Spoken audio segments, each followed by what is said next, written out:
പിതാവിൻ്റെയും പുത്രൻ്റെയും പരിശുദ്ധാത്മാവിൻ്റെയും നാമത്തിൽ ആമേൻ. പരിശുദ്ധ ദൈവമാതാവിൻ്റെ കരം പിടിച്ച് ദൈവപിതാവിനെ മുഖാഭിമുഖം കാണുവാൻ ഈ ഭൂമിയിലായിരുന്നുകൊണ്ട് മരിയൻ ഉടമ്പടി എടുത്തുകൊണ്ട് കൂടുതൽ വിശ്വസ്തയോടെ തീക്ഷ്ണതയോടെ മരിയൻ ഉടമ്പടി നിബന്ധനകൾ പാലിച്ചു മുന്നേറാൻ ഉതകുന്ന ലിവിങ് ഓറക്കിൾസ് ജീവവചസ്സുകൾ എന്ന വലിയ ശുശ്രൂഷയുടെ 61ാമത്തെ എപ്പിസോഡിലേക്ക് എല്ലാവരെയും ദൈവനാമത്തിൽ സ്വാഗതം ചെയ്യും. ഇന്ന് നമ്മൾ സാക്ഷ്യ വചന വിശകലനത്തിനായി എടുത്തിരിക്കുന്നത് ആലപ്പുഴയിൽ നിന്ന് തന്നെയുള്ള ചെത്തി എന്നുള്ള സ്ഥലത്തു നിന്നുള്ള ഒരു മകളുടെ ശ്രേയ എന്ന മകളുടെ വലിയൊരു സാക്ഷ്യമാണ്. ഈ മകളുടെ സാക്ഷ്യത്തിൻ്റെ പ്രത്യേകത എന്ന് പറയുന്നത് നമുക്കറിയാവുന്ന പോലെ യൗവനത്തിൽ, അതായത് ഒന്നിലും സന്തോഷം തോന്നുന്നില്ല എന്ന് വരുന്ന ഒരു ദുർദിനങ്ങൾ ഒരുവൻ്റെ ജീവിതത്തിൽ ഉണ്ടാവുന്നതിന് മുമ്പ് യൗവനകാലത്ത് നിൻ്റെ സൃഷ്ടാവിനെ സ്മരിക്കുക എന്നുള്ള സഭാപ്രസംഗൻ്റെ തിരുവചനത്തോട് ചേർത്താണ് ഞാൻ ഈ ഒരു സാക്ഷ്യം വിശകലനം ചെയ്യാൻ ആഗ്രഹിക്കുന്നത്. എൻ്റെ പേര് ശ്രേയ, ഇതെൻ്റെ അമ്മ പേര് പ്രഭ, എൻ്റെ പപ്പ പേര് ജാക്സൺ, എൻ്റെ അനിയൻ ആരോൺ. ഞങ്ങൾ ചെത്തി സെൻറ്റ് ജോസഫ് ഇടവക അംഗമാണ്. ഈ മകളുടെ സാക്ഷ്യം തുടങ്ങുന്നത് ഇപ്രകാരമാണ്. ഈ മകൾക്ക് ഞാൻ നേരത്തെ പറഞ്ഞതുപോലെ യൗവനകാലത്ത് കർത്താവിനോട് ചേർന്ന് നിൽക്കാൻ ഒരു ജീവിത സാഹചര്യം, അതുമല്ലെങ്കിൽ ഒരു സാഹചര്യത്തിൻ്റെ സമ്മർദ്ദം, ആ ജീവിത സാഹചര്യങ്ങളിൽ വന്നിട്ടുള്ള ഒരു സാഹചര്യത്തിൻ്റെ സമ്മർദ്ദം ഈ മകള് അനുഭവിക്കുകയാണ്. വേറൊന്നുമല്ല, ഈ മകളുടെ ശ്രേയയുടെ സ്വന്തം അമ്മയ്ക്ക് ഓവറിയിലൊരു സിസ്റ്റ് ഉണ്ട്. 1 വർഷത്തോളം മെഡിസിനൊക്കെ ചെയ്തിട്ടും യാതൊരു മാറ്റമൊന്നും ഉണ്ടായില്ല. സർജറി വേണം എന്ന് പറഞ്ഞിരിക്കുന്ന ഒരു ജീവിതാവസ്ഥ. നമുക്കറിയാം, കുടുംബത്തിൽ നമ്മുടെ വേണ്ടപ്പെട്ടവർക്ക്, പ്രിയപ്പെട്ടവർക്ക് ഒരു മാറാത്തൊരു അസുഖം ഉണ്ട് എന്ന് പറയുമ്പോൾ തീർച്ചയായിട്ടും ദൈവസ്നേഹമുള്ള ഒരു ദൈവ പൈതലിനെ സംബന്ധിച്ചിടത്തോളം അവരുടെ ഉള്ളിലൊരു ആത്മഭാരം തോന്നും. അത് എല്ലാവർക്കും തോന്നണമെന്ന് നിർബന്ധമൊന്നുമില്ല. കാരണം ഞാൻ ഒരുപാട് ക്യാൻസർ രോഗികളുടെ മക്കളെയൊക്കെ കണ്ടിട്ടുണ്ട്. അപ്പോൾ ചിലവരെ സംബന്ധിച്ചിടത്തോളം അവർ എന്നോട് ഇങ്ങനെ ചോദിക്കും, കൃപാസനത്തിൽ വന്ന ജോസഫ് അച്ഛനെ കാണാൻ പറ്റുമായിരിക്കും അല്ലേ? അപ്പോൾ അമ്മയ്ക്ക് ഗുരുതരമായ ക്യാൻസറാണെന്ന് ഓർക്കണം. പക്ഷേ ഈ മക്കൾ അത് അവരുടേതായ ഒരു പെയിൻ എടുത്തുകൊണ്ട് മരിയൻ ഉടമ്പടി എടുക്കാനോ, അതുമല്ലെങ്കിൽ ഇപ്പോൾ മക്കൾ അല്ലെങ്കിൽ സഹോദരങ്ങൾ വഴിതെറ്റി പോയിട്ടുണ്ടെങ്കിൽ അവർക്ക് വേണ്ടി ഒന്ന് ഒരു ഉടമ്പടി എടുത്ത് പ്രാർത്ഥിക്കാനോ അല്ലെങ്കിൽ ഒരു ത്യാഗം അനുഷ്ഠിക്കാനൊന്നോ കുടുംബത്തിലുള്ളവർ ചിലപ്പോൾ തയ്യാറാകാറില്ല. അത് ഓരോരുത്തരുടെയും ദൈവസ്നേഹത്തിൻ്റെ ഒരു വ്യാപ്തി അനുസരിച്ചിരിക്കും. അതുകൊണ്ടാണ് ഞാൻ അങ്ങനെ പറഞ്ഞത്. അപ്പോൾ ഈ മകളെ സംബന്ധിച്ചിടത്തോളം നമുക്കറിയാം, പരിശുദ്ധാത്മാവ് വന്ന് നിറയുമ്പോഴാണ് ഒരു വ്യക്തിക്ക് ദൈവസ്നേഹം ഉള്ളിൽ തോന്നുന്നത്. മറ്റുള്ളവരുടെ വിഷമങ്ങൾ സ്വന്തം വിഷമങ്ങളാക്കി, അതുമല്ലെങ്കിൽ പ്രാർത്ഥനയുടെ വിഷയമായിട്ട് അനുഭവിക്കുക അല്ലെങ്കിൽ തോന്നുക.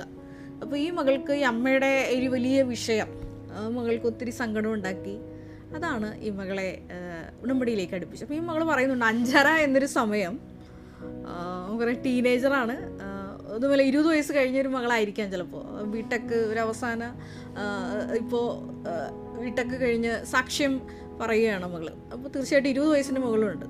അപ്പോൾ ഈ പ്രായത്തിലുള്ള യുവാക്കൾ നിങ്ങൾക്കറിയാം, മിക്കവരും 5:30 എന്നൊരു സമയം കാണുന്ന മക്കൾക്ക് തീരെ കുറവായിരിക്കും. എല്ലാവരും അങ്ങനെയാണെന്നല്ല ഞാൻ പറഞ്ഞത്. ഒട്ടുമിക്ക ഭവനങ്ങളിലും ഇതേപോലെ ലേറ്റ് നൈറ്റ് ഭക്ഷണങ്ങളും അതുപോലെ തന്നെ സിനിമകളും ആവശ്യമില്ലാത്ത സംസാരങ്ങളൊക്കെ കാരണം ഒരുപാട് മക്കളുടെ ലൈഫ് ഇങ്ങനെ വളരെ ഡിസ്റ്റർബ്ഡ് ആയിട്ട് പോകുന്നുണ്ട്. അപ്പോൾ ഈ മകളെ സംബന്ധിച്ചിടത്തോളം ഈ മകൾക്കറിയാം, ഞാനൊരു 5:30 എന്നൊരു ടൈം കണ്ടിട്ടില്ല. അപ്പോൾ അതുകൊണ്ട് മരിയൻ ഉടമ്പടി എടുത്താൽ ഇത് എങ്ങനെ എനിക്ക് പൂർത്തീകരിക്കാൻ പറ്റും, ആ ഒരു ഭയം ഈ മകൾക്കുള്ളത് കൊണ്ട് ഈ മകൾ സാക്ഷ്യം പറഞ്ഞു തുടങ്ങുന്ന ഇപ്രകാരമാണ്. ആദ്യം ഞാൻ 3 മാസം ഒരു ട്രയൽ ഉടമ്പടി നടത്തിയെന്നാണ് ശ്രേയ പറയുന്നത്.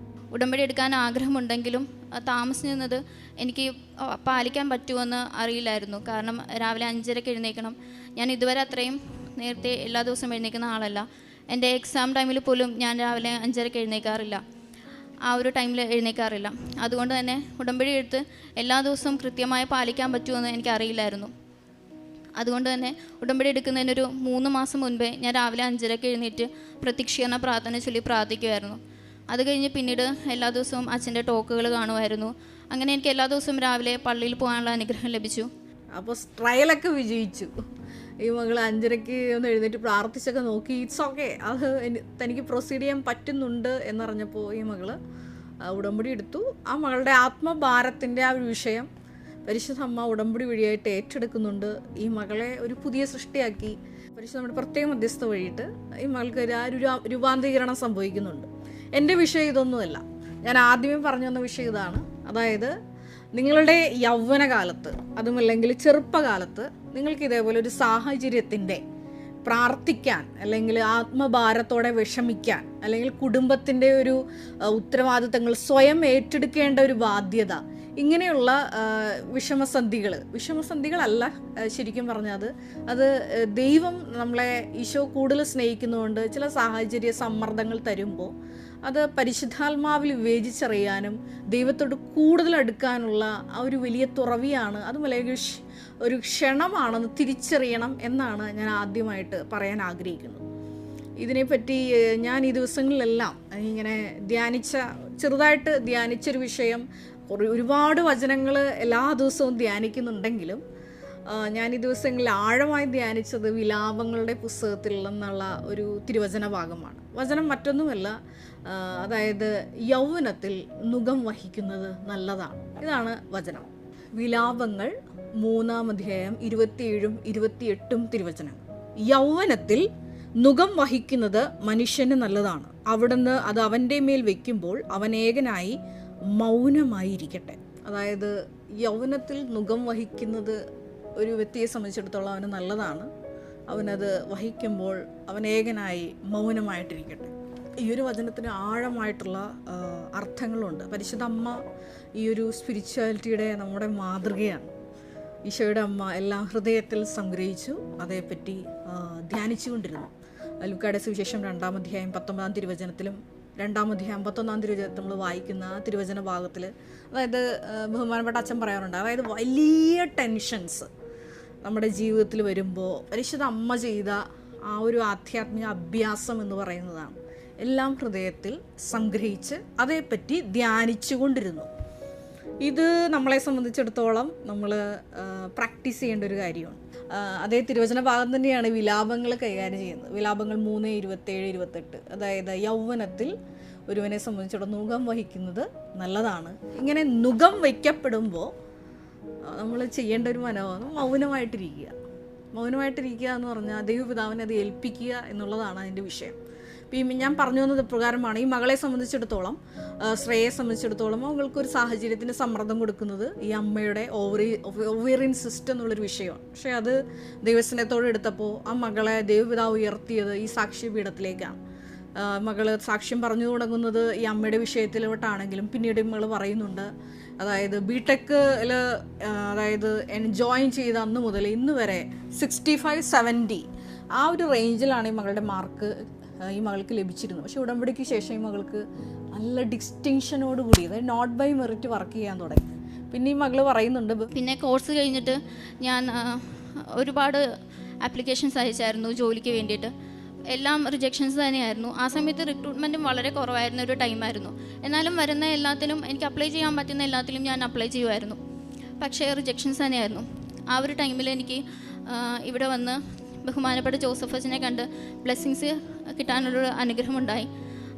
ഞാൻ അച്ഛൻ എന്നോട് പറഞ്ഞു, വിശ്വാസപ്രമാണം ചൊല്ലി ഒരു നമ്പർ മനസ്സിൽ വിചാരിക്കാൻ. അച്ഛൻ തന്നെ ആ നമ്പർ എന്നോട് ഇങ്ങോട്ട് പറഞ്ഞു. ആ നമ്പർ 14 എന്നായിരുന്നു. ഞാൻ മനസ്സിൽ കണ്ട നമ്പറും 14 തന്നെയായിരുന്നു. അച്ഛൻ എന്നോട് പറഞ്ഞ നമ്പറും സെയിം തന്നെയായിരുന്നു, 14 തന്നെയായിരുന്നു.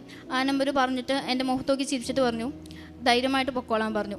അപ്പോൾ ഈ 14 എന്നുള്ളൊരു സംഖ്യാ സന്ദേശത്തിൻ്റെ വലിയ പൂർത്തീകരണം ഈ മകൾ പറയുന്ന പ്രകാരമാണ്. എൻ്റെ രണ്ട് ജോലിയും കിട്ടിയത് രണ്ടും MNCയിലാണ്. രണ്ടും ഇൻ്റർവ്യൂ ഡേറ്റ് 14 ആയിരുന്നു. ആ 14 തന്നെയാണ് എനിക്കിവിടെ അച്ഛൻ എന്നോട് പറഞ്ഞ ആ ഒരു ഡേറ്റ്. ഞാൻ മനസ്സിൽ വിചാരിച്ച ഡേറ്റും 14 തന്നെയാണ്. അങ്ങനെയും എനിക്ക് അടയാളം തന്ന മാതാവ് അനുഗ്രഹിച്ചു. പിന്നെ മകള് ഈശോയോട് സ്വകാര്യമായിട്ട് പറഞ്ഞിരുന്നു, ബുധൻ ദിവസമായിരിക്കണം എനിക്ക് ജോലി കിട്ടേണ്ടത്. ഈ 2 MNC ഇവൾക്ക് ഓഫർ ലെറ്റർ കിട്ടുന്നുണ്ട്. അപ്പോൾ ഈ 14 എന്നുള്ള സംഖ്യാസന്ദേശം അങ്ങനെ ആ മകളുടെ ജീവിതത്തിൽ പൂർത്തിയാക്കണം. പിന്നീട് മകൾ പറയുന്നുണ്ട് സുഗന്ധാഭിഷേകം. ആദ്യം എനിക്കറിയത്തില്ല സുഗന്ധാഭിഷേകം എന്താണെന്ന്. അപ്പോൾ ആ മകൾ വീണ്ടും പറയുന്നുണ്ട് ഈശോയോട്, ഇത് സുഗന്ധാഭിഷേകം പരിശുദ്ധ അമ്മയുടെ സുഗന്ധമാണെന്നുണ്ടെങ്കിൽ ഒരു തവണയോടെ എനിക്ക് തരണം. അങ്ങനെ സുഗന്ധാഭിഷേകം ഈ മകൾക്ക് കിട്ടുന്നുണ്ട്. പിന്നെ ഈ മകൾ പറയുന്നുണ്ട്, അതായത് സാക്ഷ്യം പറഞ്ഞില്ലെങ്കിലുള്ളൊരവസ്ഥ, അതായത് മത്തായി 10:32 തിരുവചനം അനുസരിച്ച് മനുഷ്യരുടെ മുമ്പിൽ അതിനെ ഏറ്റുപറയുന്നതിനെ സ്വർഗസ്നായ പിതാവിൻ്റെ മുമ്പിൽ ഞാൻ ഏറ്റുപറയും. അപ്പോൾ അറിയില്ല അതായത് മനുഷ്യരുടെ മുമ്പിൽ ഈശോനെ മഹത്വപ്പെടുത്തിയില്ലെങ്കിൽ മുകളിൽ ചെല്ലുമ്പോൾ എന്നെ അറിയില്ല എന്ന് പറയുന്ന ആ ഒരു വലിയ ഭാഗം എനിക്ക് ഒരു വലിയ ബോധ്യം കിട്ടിയത്. അതായത് കിട്ടുന്ന അവസരങ്ങളിലെല്ലാം ഈശോയെ മഹത്വപ്പെടുത്തണമെന്നുള്ള ഒരു ആഴമായിട്ട് ബോധ്യം കിട്ടി. പിന്നെ ഈ മകൾ പറയുന്നുണ്ട്, എല്ലാ ചൊവ്വാഴ്ചത്തെയും ഉടമ്പടി ധ്യാനം എനിക്ക് അറ്റൻഡ് ചെയ്യാൻ സാധിച്ചു. അതുപോലെ തന്നെ നിത്യജീവിതത്തെക്കുറിച്ചും എനിക്കിങ്ങനെ ഞാനത് എങ്ങനെയൊക്കെയാണെന്ന് മനസ്സിലിങ്ങനെ വിചാരിച്ചിരുന്ന സമയത്ത് ആ ആഴ്ച തന്നെ അച്ഛൻ പറയാണ്, നിത്യജീവിതം എന്ന് വെച്ചാൽ ഈശോയുടെ തിരുഹൃദയത്തിൽ നമുക്ക് ഇടം ലഭിക്കുക എന്നാണ്. അങ്ങനെ എനിക്ക് ഉടമ്പടി ധ്യാനം വഴി ഒത്തിരി ഉടമ്പടിയിൽ മുന്നോട്ട് പോകാൻ എനിക്ക് സാധിച്ചു. അത് ആ മകൾക്ക് ആഴമായിട്ടുള്ള ബോധ്യത്തോടു കൂടിയിട്ടാണ് ഈ മകള് ഈ തനിക്ക് കിട്ടിയ മരിയൻ ഉടമ്പടി അനുഭവങ്ങൾ ചുരുങ്ങിയ, പിന്നെ അനിയന് അഡ്മിഷൻ കിട്ടിയ കാര്യമൊക്കെ പറയുന്നുണ്ട് എഞ്ചിനീയറിംഗ് ഗവൺമെൻറ്റിൽ.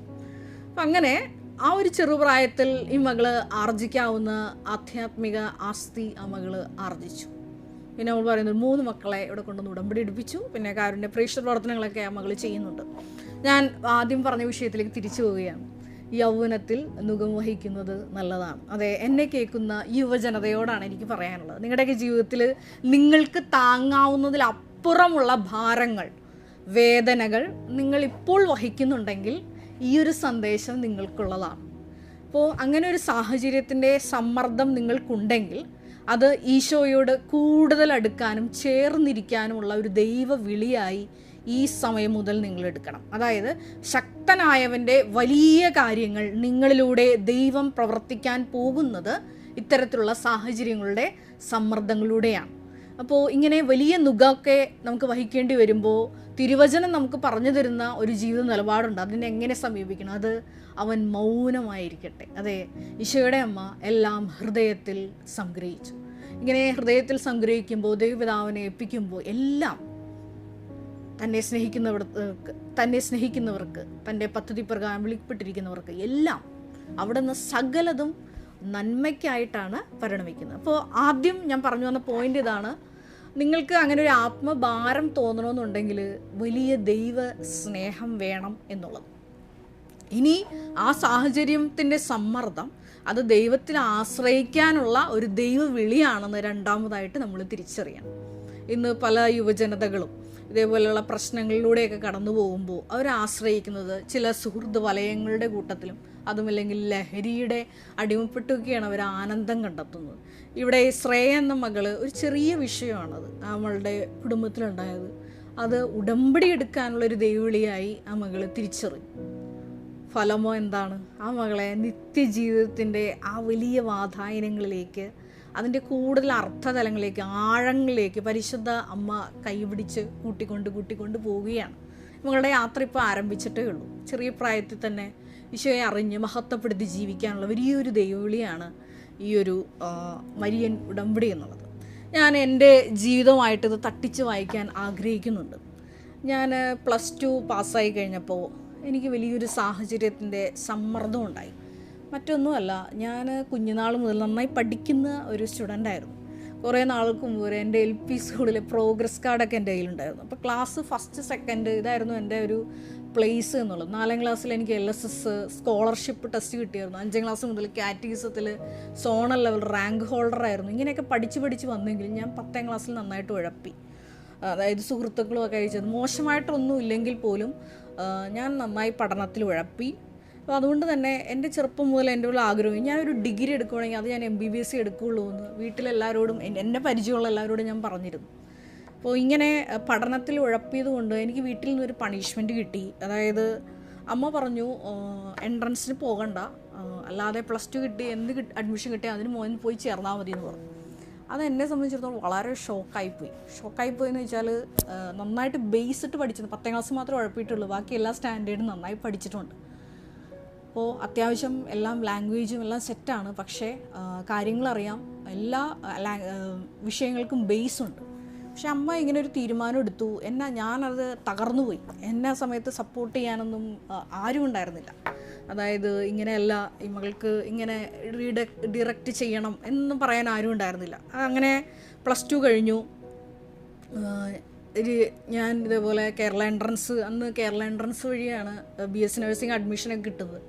അപ്പോൾ അങ്ങനെ ഇതേപോലെ പെരുമ്പാവൂരിൽ ഒരു കോളേജിൽ, സാൻജോ കോളേജിൽ അഡ്മിഷനൊക്കെ കിട്ടി. അപ്പോൾ ഈ അഡ്മിഷൻ കിട്ടിയപ്പോൾ എൻ്റെ മനസ്സിൽ ഇതൊന്നും അക്സെപ്റ്റ് ചെയ്യാൻ പറ്റുന്നില്ല. കാരണം കുഞ്ഞുനാൾ മുതലുള്ള ആഗ്രഹമായിരുന്നു, പഠിക്കാനുള്ള ബുദ്ധിയുണ്ട്, കഴിവുണ്ട്. പക്ഷേ എന്നെ ഇതേപോലെ ഒന്ന് ട്രാക്ക് ചെയ്യാനോ ആ സമയത്തൊന്ന് സപ്പോർട്ട് ചെയ്യാനൊന്നും എനിക്ക് ആരും ഉണ്ടായിരുന്നില്ല. അപ്പോൾ കിട്ടിയ അഡ്മിഷന് പോയില്ലെങ്കിൽ അതോടുകൂടി പഠനം ഒരു ക്വസ്റ്റ്യൻ മാർക്ക് ആയതുകൊണ്ട് നമ്മൾ കിട്ടിയ അഡ്മിഷന് പോകണമെന്നാണല്ലോ വീട്ടിൽ പറഞ്ഞേക്കണം. അങ്ങനെയാണ് അഡ്മിഷൻ എടുക്കുന്നത്. പക്ഷേ നിങ്ങളത് മനസ്സിലാക്കണം. ഞാനന്ന് ഈ BSc നഴ്സിങ്ങിന് അഡ്മിഷൻ എടുക്കുന്ന സമയത്ത് ഒരു കാര്യം ചെയ്തായിരുന്നു. എൻ്റെ വീട്ടിൽ സ്വന്തമായിട്ട് നമുക്കറിയാം, നമ്മുടെ പ്രതിഷ്ഠ ബൈബിള് വീട്ടിലുണ്ടാവും. ഞാൻ എൻ്റെ ഇടവകപ്പള്ളി പോയി സ്വന്തമായിട്ട് അന്നൊരു ബൈബിള് വാങ്ങിച്ചു. അതായത് എനിക്ക് 18 വയസ്സുള്ളപ്പോൾ. അതാണ് എൻ്റെ ഒരു ആത്മീയ ജീവിതത്തിൻ്റെ ആദ്യ യാത്ര എന്ന് ആരംഭിക്കുന്നത്. അതിന് മുമ്പേ ആത്മീയ ജീവിതത്തിൻ്റെ വലിയ യാത്രകളൊക്കെ ഉണ്ട്, കൊന്ത ഒരുപാട് ചെല്ലും എന്നുണ്ടെങ്കിലും പുതിയൊരു ജീവിതത്തിലേക്ക് ഞാൻ അന്ന് പ്രവേശിക്കുന്നത് എൻ്റെ ഈ 18-ാം വയസ്സിലാണ്. അങ്ങനെ ഇടവകയിൽ നിന്ന് ഒരു ബൈബിള് വാങ്ങിച്ചു സ്വന്തമായിട്ട്. അതിൽ പേരൊക്കെ ഇന്നും എൻ്റെ കയ്യിൽ ആ ബൈബിളുണ്ട്. അപ്പം ഞാനിന്ന് ഓർക്കുന്നുണ്ട്, BSc നഴ്സിംഗ് കാലഘട്ടം തീരുമ്പോൾ, അതായത് ഞങ്ങളുടെ കോഴ്സ് 4 വർഷമാണ്. ഈ 4 വർഷം കഴിഞ്ഞപ്പോൾ എനിക്ക് വലിയൊരു ആധ്യാത്മിക ആസ്തിയുണ്ട്. എന്താണെന്ന് വെച്ചാൽ അന്ന് വരെ ജീവിതത്തിൽ ഞാൻ ബൈബിൾ മുഴുവൻ വായിച്ചു കഴിഞ്ഞിട്ടില്ല. പക്ഷേ ഈ ഒരു സഹന സാഹചര്യത്തിൻ്റെ സമ്മർദ്ദം ഈശോ തന്നതുകൊണ്ട് ഞാൻ 2 കാര്യങ്ങൾ ചെയ്തു. 2 കാര്യങ്ങളല്ല, 3 കാര്യങ്ങൾ ചെയ്തു. ഒന്ന്, ഈ ബൈബിൾ എല്ലാ ദിവസവും ഉൽപ്പത്തി മുതൽ ആഴത്തിൽ ധ്യാനിച്ച് ഈശോയെ സ്നേഹിച്ച് വായിക്കാൻ തുടങ്ങി. നിങ്ങൾ പറഞ്ഞാൽ വിശ്വസിക്കില്ല, BSc നഴ്സിംഗ് കോഴ്സ് കഴിഞ്ഞപ്പോൾ എൻ്റെ ബൈബിൾ ധ്യാനവും തീർന്നു. അതായത് ഞാൻ വെളിപാട് മുഴുവൻ മൊത്തം പഠിച്ചു കഴിഞ്ഞു. ധ്യാനിച്ച് ആഴത്തിൽ ഈശോയെ സ്നേഹിച്ച് പഠിച്ചു കഴിഞ്ഞു. മറ്റ് 2 കാര്യങ്ങൾ ഞാൻ ചെയ്തത് പ്രകാരമാണ്. ഞാൻ ആഴ്ചവട്ടങ്ങളിൽ കുമ്പസാരിക്കും. ഞാൻ ഡേ സ്കോളറായിട്ടാണ് പഠിച്ചത്.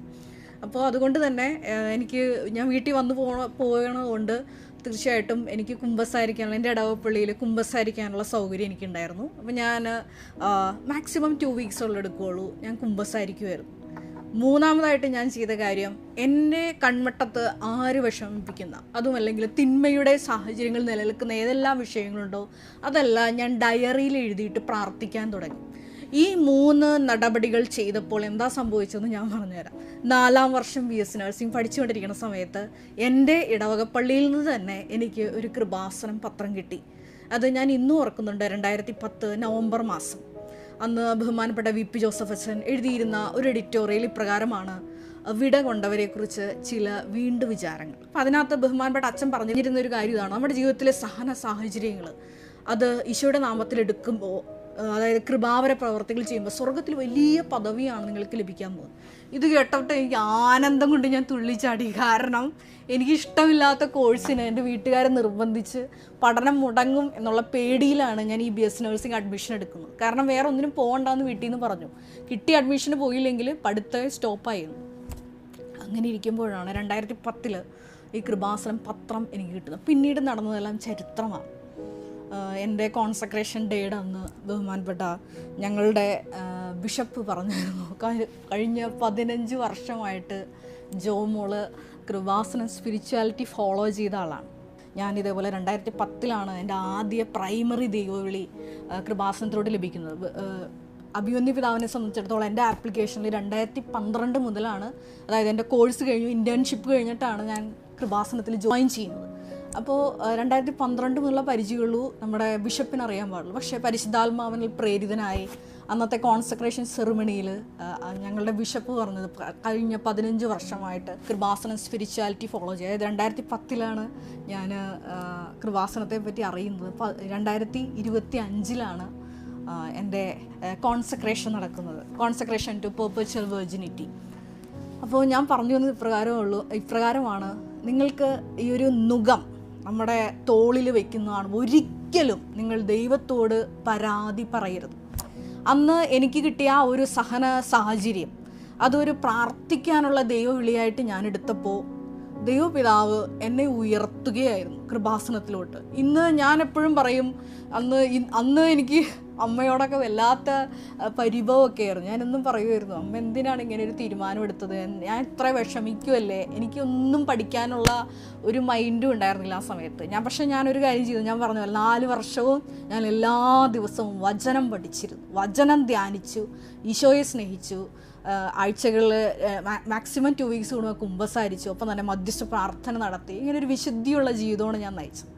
അതിൻ്റെ ഒരു എൻഡിങ് ആണ് എനിക്ക് കൃപാസനത്തിലുള്ള എൻട്രി കിട്ടുന്നത്. ഇവിടെ കൃപാസനത്തിൽ വന്നപ്പോഴും ബഹുമാനപ്പെട്ട VP ജോസഫ് അച്ഛൻ എൻ്റെ തലയെ കൈവച്ചപ്പോൾ തന്നെ അച്ഛന് കൈക്ക് ഒരു ഷിവറിങ് ഉണ്ടായി. പിന്നീട് അച്ഛനോട് ഞാൻ ഇതേപ്പറ്റി ചോദിച്ചപ്പോൾ അച്ഛൻ പറഞ്ഞു, കൃപ വന്ന് നിറയാനുള്ള സാഹചര്യം ജോമോൾക്കുണ്ടെന്ന് എനിക്ക് പരിശുദ്ധാത്മാവ് വെളിപ്പെടുത്തി തന്നു. അതുകൊണ്ടാണ് ജോമോളെ ഞാനിവിടെ അഡ്മിറ്റ് ചെയ്തത്. കാരണം ഇന്നേ വരെ നിങ്ങൾക്ക് അറിയാവുന്ന പോലെ കൃപാസനത്തിലൊരു സന്യാസ ഭവനമില്ല. അപ്പോൾ അച്ഛനെ സംബന്ധിച്ചിടത്തോളം ഒരു റിസ്ക്കാണ്. അതായത് ആലുവയിൽ നിന്ന് ഒരു പെൺകുട്ടി വന്നു എന്ന് പറഞ്ഞ് ഇവിടെ അഡ്മിറ്റ് ചെയ്യണമെന്ന് യാതൊരു നിർബന്ധവുമില്ല. പക്ഷേ എൻ്റെ ഇത്രയും നാളത്തെ, അതായത് നീണ്ട 6 വർഷത്തെ ഉപവാസം, പ്രാർത്ഥന, അതുപോലെ തന്നെ ഇതേപോലെയുള്ള വ്യക്തിപരമായിട്ടുള്ള സ്വന്തം എൻ്റെ ഒരു ആന്തരിക വിശുദ്ധീകരണത്തിന് വേണ്ടി ഞാൻ എന്നെ തന്നെ ദൈവത്തിന് വിട്ടുകൊടുത്ത് സമർപ്പിച്ചപ്പോൾ എന്നെ ദൈവപിതാവ് എടുത്തുയർത്തുകയായിരുന്നു.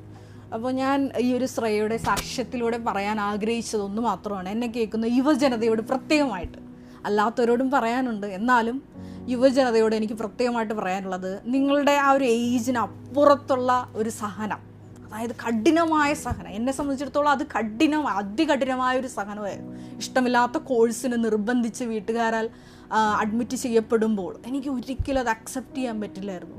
ഇവിടുത്തെ ഒറ്റ മരിയൻ തപസ് ധ്യാനത്തിലാണ് എനിക്ക് അഭിഷേകം കിട്ടിയത്. അന്ന് മുതൽ എൻ്റെ മനസ്സിൽ നിന്ന് കഠിന ദുഃഖം മാറിപ്പോയി.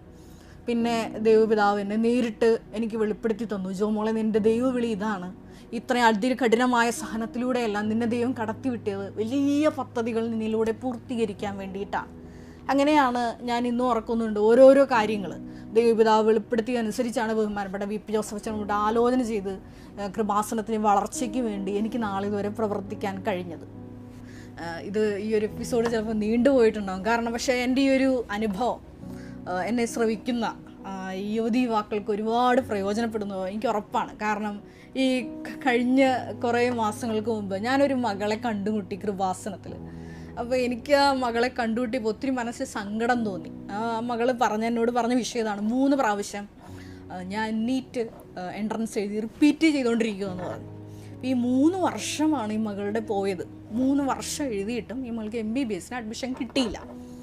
ഇത് കേട്ടപ്പോൾ എൻ്റെ മനസ്സിൽ ഈ മകളിത് ഷെയർ ചെയ്തുകൊണ്ടിരുന്നപ്പോൾ തന്നെ എൻ്റെ മനസ്സിലോട്ട് യോഹന്നാൻ്റെ അവസാനത്തെ അധ്യായത്തിലെ തിരുവചന ഭാഗം പരിശുദ്ധാത്മാവ് ജസ്റ്റ് ഇങ്ങനെ ഫ്ലാഷ് അടിച്ച് കാണിച്ചു തന്നു. വേറൊന്നുമല്ല, അതായത് പ്രായമായപ്പോൾ പത്രോസിനോട് പറഞ്ഞൊരു സംഭവമാണ്, നിനക്കിഷ്ടമില്ലാത്ത സ്ഥലത്തോട്ട് അരമുറക്കി നിന്നെ മറ്റുള്ളവർ കൊണ്ടുപോകുന്നുള്ളത്. അതെ, ജീവിതത്തിൽ നിങ്ങൾക്ക് ഇഷ്ടമില്ലാത്ത വിഷയങ്ങളിലേക്ക് ദൈവപിതാവ് നിങ്ങളെ മനഃപൂർവ്വം തള്ളിവിടുമ്പോൾ, അതികഠിനമായ കുരിശുകൾ നിങ്ങളുടെ തോളിൽ വെച്ച് തരുമ്പോൾ ഈശോ നമ്മളോട് പറയുന്നൊരു വാക്കതാണ്, നീ അതിനോട് തർക്കിക്കാതെ ബഹളം വയ്ക്കാതെ ഈശോയുടെ ഹിതത്തിന് നിന്നെ തന്നെ വിട്ടുകൊടുക്കണം. അപ്പോൾ വൻ പദ്ധതികൾ ദൈവം നിന്നിലൂടെ പൂർത്തീകരിക്കും. ഞാനതിനൊരു ഉദാഹരണമാണ്. ആ സമയത്ത് ഞാൻ ഈശോയോട് ഒരിക്കലും ചോദിച്ചിട്ടില്ല ഇങ്ങനെയൊക്കെ എന്തുകൊണ്ട് സംഭവിച്ചു. നമ്മുടെ ചെറുപ്രായമുണ്ട്, 18 വയസ്സിൽ നമുക്കതിനെ പ്രത്യേകിച്ച് വീട്ടിലുള്ളവരോട് പ്രത്യേകിച്ച് അങ്ങനെ ഒരു വാക്ക് തർക്കം നടത്താനുള്ളൊരു കപ്പാസിറ്റി ഒന്നും നമുക്കില്ല. അപ്പോൾ അവർ പറയുന്നതെന്തോ അത് നമ്മൾ അനുസരിക്കും. പക്ഷേ എന്നെ തക്ക സമയത്താണ്, ഞാൻ പറഞ്ഞില്ലേ 4-ാം വർഷം എത്തി തന്നെ ദൈവപിതാവ് എനിക്ക് ഇങ്ങോട്ടൊരു കോള് തന്നു. 15 വർഷം കഴിഞ്ഞ 13 വർഷം നേരിട്ട് ബഹുമാനപ്പെട്ട VP ജോസഫ് അച്ഛൻ്റെ തണലിൽ ആർക്കും അങ്ങനെ ഒരു സൗഭാഗ്യം കിട്ടിയിട്ടില്ല. അതായത് എല്ലാ ദിവസവും എന്നോണം ബഹുമാനപ്പെട്ട VP ജോസഫ് അച്ഛനുമായിട്ട് ഒരു ആത്മീയ ഉപദേശം കിട്ടാനും അച്ഛൻ്റെ തണലിൽ വളരുവാനും ഒക്കെ വലിയൊരു കൃപ എനിക്ക് കിട്ടി. അതെല്ലാം ഈശോ ഒരുക്കി വെച്ചതാണ്. ആ കഠിന ദുഃഖത്തിൻ്റെ സമയത്തും ഈശോയോട് മറുതലിക്കാതെ ആ മുഖം ഈശോയുടെ നാമത്തിൽ എടുത്തപ്പോൾ എനിക്ക് ദൈവപിതാവ് തന്ന വലിയൊരു പ്രതിഫലമാണ്. അതിനു മുമ്പും ഒരുപാട് ചരിത്രങ്ങളുണ്ടെങ്കിലും ഇത് ഇമ്മീഡിയറ്റ് എൻ്റെ കൃപാസനത്തിലോട്ടുള്ള എൻട്രിയുടെ ഒരു ഹിസ്റ്ററിയാണ്. ഒരു നിമിഷം നമുക്ക് കണ്ണുകളടയ്ക്കാം.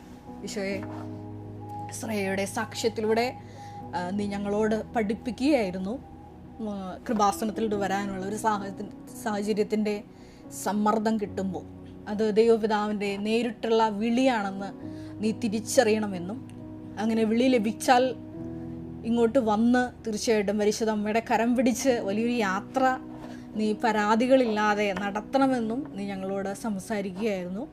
ലൂക്കായുടെ സുവിശേഷം 2:19-51 തിരുവചനം അനുസരിച്ചുകൊണ്ട് ഈശോയെ, വലിയ ജീവിതത്തിൻ്റെ സഹനത്തിൻ്റെ സാഹചര്യ സമ്മർദ്ദങ്ങൾ ഉണ്ടാകുമ്പോൾ എല്ലാം ഹൃദയത്തിൽ സംഗ്രഹിച്ച് ദൈവപിതാവിൻ്റെ ഇഷ്ടത്തിന് നമ്മളെ തന്നെ വിട്ടുകൊടുത്തുകൊണ്ട് ഈശോയെ നിൻ്റെ ഹിതത്തിന് പൂർണ്ണമായി വഴങ്ങിക്കൊണ്ട് ദൈവത്തിൻ്റെ ഹിതം ഞങ്ങൾ നടപ്പാകുവോളം ഈശോയെ, നിൻ്റെ ചാരെ തന്നെ ആയിരുന്നുകൊണ്ട്, ദൈവസ്നേഹത്തിലായിരുന്നുകൊണ്ട് ഞങ്ങളെയും അമ്മയുടെ സ്വന്തം കുഞ്ഞുങ്ങളാക്കി വളർത്തണമേ എന്ന് ഞങ്ങൾ ഒരു നിമിഷം പ്രാർത്ഥിക്കുന്നു. കർത്താവായ ക്രിസ്തു വഴി ഞങ്ങൾ സമർപ്പിക്കുന്ന പ്രാർത്ഥന കേട്ടുകൊള്ളണമേ. Ave Maria.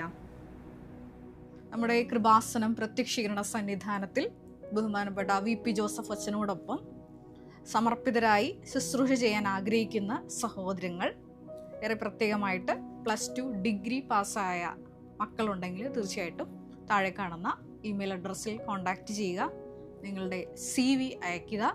തീർച്ചയായിട്ടും പരിശുദ്ധ അമ്മയുടെ പ്രത്യക്ഷീകരണത്തിന് സാക്ഷികളായി ജീവിക്കുവാൻ നിങ്ങൾക്കൊരു ആന്തരിക ബോധ്യം, അതുമല്ലെങ്കിൽ ദൈവപിതാവ് നിങ്ങളെ വിളിക്കുന്നു എന്ന് നിങ്ങൾക്ക് ബോധ്യപ്പെടുന്നുണ്ടെങ്കിൽ തീർച്ചയായിട്ടും ഞങ്ങളെ കോൺടാക്റ്റ് ചെയ്യുക. എല്ലാവരെയും ദൈവം അനുഗ്രഹിക്കട്ടെ.